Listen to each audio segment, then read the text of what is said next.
অভিশাপ মুক্ত থাকতে পারবে কি ভারতের নয়া সরকার?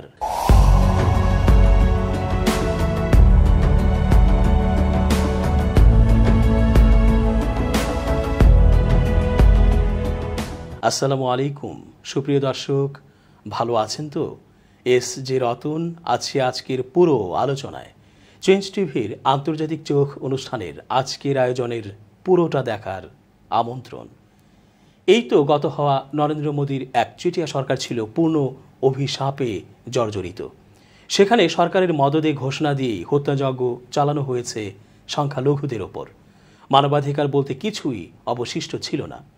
ঐতিহাসিক সকল মসজিদ মাদ্রাসা ভেঙে একের পর এক মন্দির নির্মাণ ও পূজা অর্চনা শুরু করতে কোর্ট থেকে রায় দিচ্ছিল। সেই সকল রায় বাস্তবায়নের ধারাবাহিকতার মধ্যেই চলে এলো জাতীয় নির্বাচন। সে দেশের সংখ্যাগুরু নাগরিকরা অবশ্য এতে খুশি বোঝা যাচ্ছিল। ফলে মোদির শাসন কার্যকাল যে বাড়বে তাতে কোনো সন্দেহই ছিল না। তবে শুদ্ধাচারী মানুষেরা ধর্ম জাত বোঝে না, তারা ন্যায়ভিত্তিক রাষ্ট্র চায়। হয়তো কিছুটা তাদের কারণেই ব্যালটের মাধ্যমে একটা পরিবর্তন আমরা লক্ষ্য করছি। নিরঙ্কুশ সংখ্যাগরিষ্ঠতা থেকে এবার জোটের তাপে সরকার। ফলে কিছুটা হলেও ছোট্ট করে হলেও মোদির গোয়ার সিদ্ধান্ত জনগণের ওপর চাপিয়ে দিয়ে সংখ্যালঘুদের নির্যাতনের বিষয়ে ভাবতে হবে। যদিও ঢেঁকি স্বর্গে গেলেও ধান ভানে।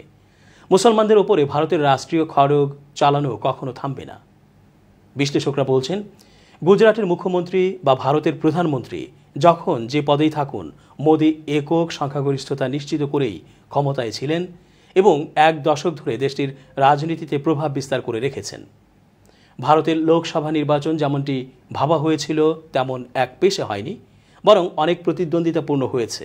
তারপরও টানা তৃতীয়বারের মতো প্রধানমন্ত্রী নরেন্দ্র মোদীর নেতৃত্বাধীন জোটই জয় পেয়েছে।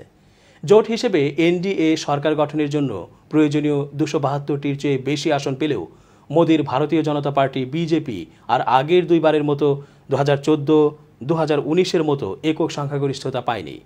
এবার তারা পেয়েছে 240টি আসন। ক্ষমতা ধরে রাখতে হলে মোদীকে এবার নিশ্চিতভাবেই এনডিএ জোটের অংশীদারদের ওপর নির্ভর করতে হলো। এই ফলাফল ব্যক্তি মোদীর জন্য একটি আঘাত হয়ে এসেছে। কিন্তু এবার নির্বাচন পূর্ব সব জরিপ ও কেন্দ্র ফেরত জরিপগুলোকে ভুল প্রমাণ করে কংগ্রেস পার্টির নেতৃত্বাধীন জোট ইন্ডিয়ার পুনরুত্থান ঘটেছে। তারা জয়ী হয়েছে 234টি আসনে। বিবিসি জানাচ্ছে, অনেক বিশ্ব নেতায় তাদের তৃতীয় মেয়াদের নির্বাচনে হামাগুড়ি দিয়ে ফিনিশিং লাইন পেরিয়েছেন, আর মোদিও কোনো ব্যতিক্রম নন। নির্বাচনের ফলাফল অনুযায়ী বিজেপি এখনও ভারতের একক বৃহত্তম দল, আর মোদি জোটের অংশীদারদের সমর্থনে টানা তৃতীয়বারের মতো প্রধানমন্ত্রী হওয়ায় তিনি ভারতের প্রথম প্রধানমন্ত্রী জওহরলাল নেহরুর রেকর্ড স্পর্শ করলেন। কিন্তু এবার মোদির দল লোকসভায় 60টিরও বেশি আসন হারিয়েছে। তাই তার এবারের মেয়াদের আকর্ষণ অনেকটা ম্লান হয়ে গেছে। নির্বাচনী প্রচারণাকালে মোদির এনডিএ জোট এবার 400 পার স্লোগান দিয়ে প্রচারণা চালিয়েছিল, কিন্তু সেই লক্ষ্যে পৌঁছানোর অনেক আগেই তারা দম হারিয়ে ফেলেছে। এতে কংগ্রেসের নেতৃত্বাধীন শিবির যেমন উল্লসিত হয়েছে, বিপরীতে বিজেপি শিবিরে কিছুটা হলেও হতাশা ছায়া ফেলেছে। অতি আত্মবিশ্বাসী প্রচার ও প্রত্যাশা এভাবে ধাক্কা খাওয়ায় বিজেপির অনেক সমর্থক মুষড়ে পড়েছেন। কাশ্মীরের স্বায়ত্তশাসন বাতিল, নাগরিকত্ব আইন, রাম মন্দির নির্মাণের মতো হিন্দু জাতীয়তাবাদীদের অনেক প্রতিশ্রুতি পূরণ করলেও বেকারত্ব, মূল্যস্ফীতি, বাড়তে থাকা অসাম্য ও বিতর্কিত সেনা নিয়োগ সংস্কার এবং আরও কিছু বিষয়ের সঙ্গে সম্ভবত তাদের উল্লেখযোগ্য আসন হারানোর সম্পর্ক আছে। শেষ পর্যন্ত যে বিষয়গুলো বিজেপির এই অপেক্ষাকৃত খারাপ ফলাফলের কারণ বলে সামনে আসছে, তার মধ্যে মোদি নিজের যে ভাবমূর্তি গড়ে তুলেছিলেন তার ক্ষয় অন্যতম।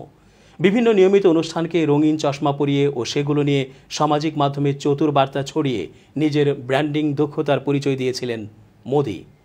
দুর্বল বিরোধী দল ও বন্ধুত্বপূর্ণ গণমাধ্যমও মোদি ব্র্যান্ড গড়ে তোলার ক্ষেত্রে ভূমিকা রেখেছিল। কিন্তু এবারের নির্বাচন দেখিয়েছে ব্র্যান্ড মোদি এবার তার কিছুটা ঔজ্জ্বল্য হারিয়েছে। প্রমাণ হয়েছে সমর্থকরা তাকে যতটা অজেয় ভেবেছিল, মোদি ঠিক ততটা নন।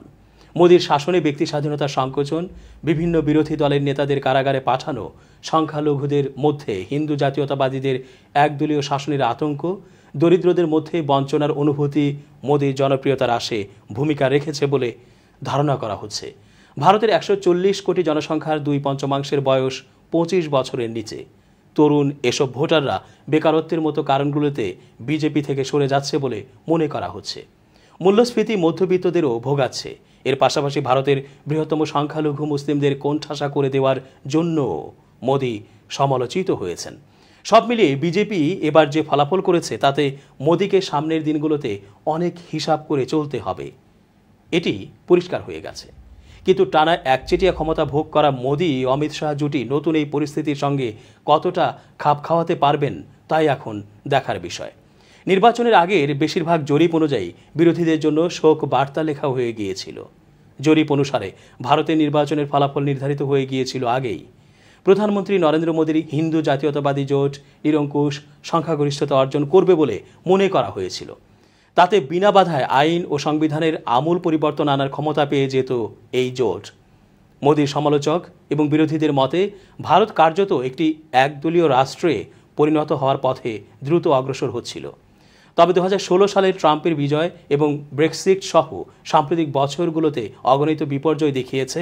মতামত জরিপ এবং বিশ্লেষকরা প্রায়ই ভয়ানক ভুল করতে পারেন। এবার নির্বাচনে মোদী সংসদের নিম্নকক্ষ বা লোকসভায় 400 আসন জয়ের লক্ষ্য নির্ধারণ করেছিলেন। তবে মঙ্গলবার রাতের ফলাফলে স্পষ্ট হয়ে যায় ক্ষমতাসীন ভারতীয় জনতা পার্টি বিজেপি এমনকি সাধারণ সংখ্যাগরিষ্ঠতাও পায়নি। এক দশক আগে ক্ষমতায় আসার পর প্রথমবারের মতো মোদীকে প্রধানমন্ত্রী পদে টিকে থাকতে দীর্ঘদিনের জোটের শরিকদের দয়ার ওপর নির্ভর করতে হচ্ছে। বিরোধী দলগুলো একে বহুত্ববাদের বিজয় হিসেবে ঘোষণা করেছে। বিশ্বের বৃহত্তম গণতন্ত্রের ভোটাররা হিন্দু রাষ্ট্র প্রতিষ্ঠায় মোদীর জনতুষ্টিবাদী দৃষ্টিভঙ্গি আংশিকভাবে প্রত্যাখ্যান করেছেন। এবারের ফলাফল মোদীর জন্য একটি অবমাননাকর মুহূর্ত। যিনি ঘোষণা করেছিলেন তিনি ঈশ্বর প্রেরিত মহাপুরুষ। নির্বাচনে তার নেতৃত্বকে সমর্থকরা অপ্রতিরোধ্য বলে প্রশংসা করে আসছিলেন। রাষ্ট্রবিজ্ঞানী প্রতাপ ভানু মেহতা মঙ্গলবার রাতে লিখেছেন, বিজেপির একক সংখ্যাগরিষ্ঠতা অর্জনের ব্যর্থতা মোদীর কর্তৃত্বের বুদবুদকে ছিঁড়ে ফেলেছে। মোদী ইতিহাসের অদম্য বাহন নন। আজ তিনি কেবলমাত্র একজন সাধারণ রাজনীতিবিদ। জনগণ তাকে এ বার্তাই দিয়েছে। মোদী আগামী 1000 বছরের জন্য ভারত নিয়ে তার স্বপ্নের কথা বলেছেন এবং 2047 সালের মধ্যে একে একটি উন্নত দেশে পরিণত করতে চান। তিনি সাংবিধানিকভাবে ধর্মনিরপেক্ষ দেশটিকে একটি হিন্দু রাষ্ট্রে রূপান্তর করার তার উচ্চাকাঙ্ক্ষার কথা স্পষ্ট করেছেন। এর অংশ হিসেবে মোদী সম্প্রতি অযোধ্যায় মসজিদের জায়গায় একটি বিশাল রাম মন্দির উদ্বোধন করেছেন। নতুন দিল্লির রাজনৈতিক ভাষ্যকার আরতি জেরাথ বলেছেন, মোদীকে এখন তার সব উচ্চাভিলাষী পরিকল্পনা নিয়ে কিছুটা ধীর গতিতে এগোতে হতে পারে। তিনি ভারতকে বিশ্বমঞ্চে একটি প্রধান কণ্ঠস্বর এবং হিন্দু রাষ্ট্র হিসেবে প্রতিষ্ঠার পথে তাকে সাবধানে চলতে হবে। তিনি দেশেই চ্যালেঞ্জের মুখোমুখি হয়েছেন। মোদী সরকারের বিরুদ্ধে দীর্ঘদিন ধরে বিরোধীদের দমন করার জন্য রাষ্ট্রীয় সংস্থাগুলোকে ব্যবহার করার অভিযোগ রয়েছে। মোদীর শাসনামলে ভারতের একসময়ের নিয়ন্ত্রণহীন মিডিয়াকে নিয়ন্ত্রিত করা হয়েছে। নির্বাচনের আগে বিরোধী নেতা এবং দলগুলো বেশ কিছু আইনি ও আর্থিক চ্যালেঞ্জের মুখোমুখি হয়। সমালোচকরা বলছেন, মোদীর এক দশকের শাসনে ধর্মীয় মেরুকরণ বেড়েছে। ইসলামোফোবিয়া দেশের 20 কোটির বেশি মুসলমানকে প্রান্তিক করেছে এবং সাম্প্রদায়িক উত্তেজনার দীর্ঘ ইতিহাসের দেশটিতে ধর্মীয় সহিংসতা ছড়িয়ে পড়েছে। নির্বাচনী প্রচারণা চালানোর সময় মোদীর বিরুদ্ধে বারবার ইসলামোফোবিক বক্তব্য দিয়ে উত্তেজনা সৃষ্টির অভিযোগ আনা হয়। তিনি বিদ্বেষপ্রসূত বক্তৃতা দিয়ে বিতর্কের জন্ম দেন। তিনি শতাব্দীর পর শতাব্দী ধরে ভারতে বসবাসরত মুসলমানদের অনুপ্রবেশকারী বলে অভিযুক্ত করেন। ভোটের ফলাফলে দেখা যাচ্ছে বিপুল সংখ্যক ভোটার তার এ ধরনের নির্লজ্জ বাগাড়ম্বর প্রত্যাখ্যান করেছেন।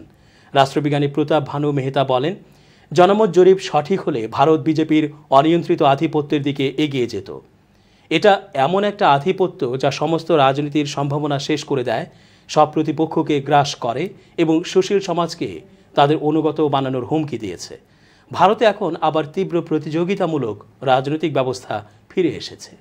ভোটের ফলাফল প্রকাশের পর বিরোধী জোট আম আদমি পার্টির সঞ্জয় সিং বলেছেন, জনগণ ঘৃণা ও একনায়কতন্ত্রের বিরুদ্ধে ভোট দিয়েছে। এই নির্বাচনে জনগণ একটি বার্তা পাঠিয়েছে যে তারা বিজেপির 10 বছরের শাসনে ক্লান্ত এবং পরিবর্তন চায়। দর্শক, আজ এ পর্যন্তই। ভালো থাকুন। 1 জানুয়ারি 2024 চেঞ্জ টিভি পা রেখেছে সুরভিত 6 বছরে। সবার প্রতি নিরন্তর শুভেচ্ছা। changetv.press আগামী 1 জানুয়ারি তার প্রতিষ্ঠা বার্ষিকী। আমি এটা জেনে অত্যন্ত আনন্দিত। আমরা আশা করছি changetv.press মুক্তিযুদ্ধের পক্ষে তারা কথা বলবে, সত্যের পক্ষে কথা বলবে, নিরপেক্ষ বলে কিছু নেই, সবসময় সত্যের পক্ষে থাকবে এই প্রত্যাশা ব্যক্ত করছি। এর কলা কুশলী সবাইকে অভিনন্দন জানাচ্ছি, এর শ্রোতৃমণ্ডলীকেও অভিনন্দন জানাচ্ছি। 1 জানুয়ারির যেমন অভিনন্দন, একই সাথে চেঞ্জ টিভির প্রতিষ্ঠানের জন্য সবাইকে অভিনন্দন। চেঞ্জ টিভি প্রতিষ্ঠা বার্ষিকীতে আমরা এদেরকে ধন্যবাদ জানাই। চেঞ্জ টিভিকে উত্তরোত্তর সাফল্য কামনা করি। আর সাথে সাথে আমরা বিশেষ করে এদেরকে অনুরোধ করব যেন তারা দেশের পক্ষে এবং বাংলাদেশের জনগণের পক্ষে, ইসলামের পক্ষে, হকের পক্ষে, সত্যের পক্ষে তারা যেন সুন্দর পরিবেশন করতে পারে এই আশাবাদ ব্যক্ত।